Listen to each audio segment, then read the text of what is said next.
अस्सलामुअलैकुम। आज मैं आप लोगों के साथ चिकन पकोड़ा की रेसिपी शेयर कर रही हूँ। ये बहुत ही टेस्टी होने के साथ साथ क्रिस्पी भी बनते हैं। आप लोग इसे इफ्तार के वक्त जरूर ट्राई करें। तो चलिए शुरू करते हैं। चिकन पकोड़ा बनाने के लिए हमें चाहिए 150 ग्राम यानी 150 ग्राम चिकन।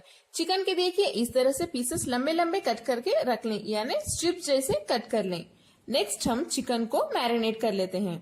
इसमें डालिए 1 टीस्पून नींबू का जूस, 3/4 टीस्पून लाल मिर्च पाउडर, आधा टीस्पून धनिया पाउडर, थोड़े से बड़े साइज में कटी हुई एक छोटी सी प्याज, 2 बारीक कटी हुई हरी मिर्च,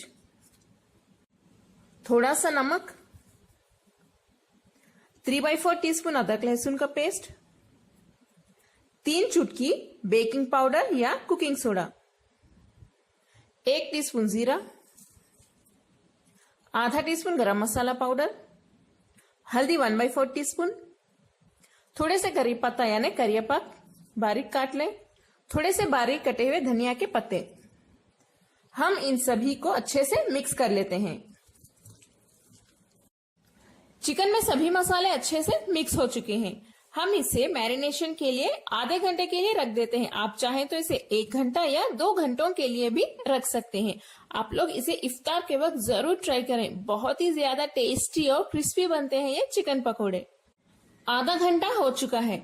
हम इसमें 2 टेबलस्पून बेसन यानी चने का आटा डाल देते हैं और 1 टेबलस्पून राइस फ्लावर यानी चावल का आटा। थोड़ा सा तेल डाल दें, ये क्रिस्पीनेस देगा। 1 टीस्पून तेल। इसे मिक्स कर लेते हैं।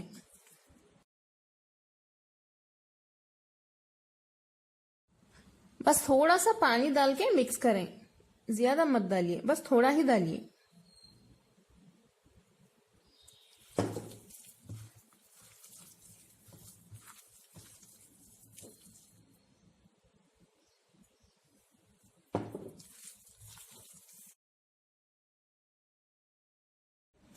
चलिए, चिकन पकोड़ा का जो मसाला है फ्राई करने के लिए तैयार है। पकोड़े तलने के लिए तेल हमारा गर्म हो चुका है। अब मैं फ्लेम को मीडियम पे रख देती हूँ। पहले इसे हाई फ्लेम पे गर्म कर लें। जब तेल अच्छे से गर्म हो जाए तब फ्लेम को मीडियम पे रख के पकोड़े तलें। पकोड़ों को इसमें डालने के लिए पहले हाथ को थोड़ा सा पानी से वेट कर लें। नेक्स्ट देखिए इस तरह से थोड़े थोड़े करके डालें, ज्यादा मत डालिए वरना ये अंदर से कच्चे रह जाएंगे।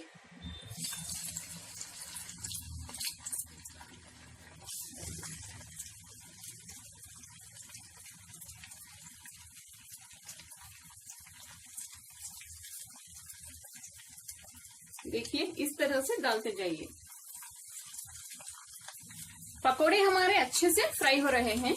अब थोड़ी देर के लिए फ्लेम को लो पे रख दीजिए ताकि चिकन अच्छे से गल जाए। देखिए कितने अच्छे से फ्राई हो रहे हैं।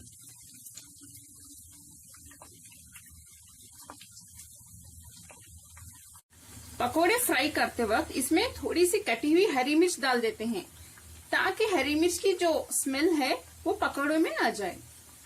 और थोड़े से करी पत्ता भी डाल देते हैं। ये दोनों की बहुत अच्छी स्मेल आती है। करी पत्ता डालते वक्त थोड़ा केयरफुल रहें क्योंकि वो स्प्लिटर होता है।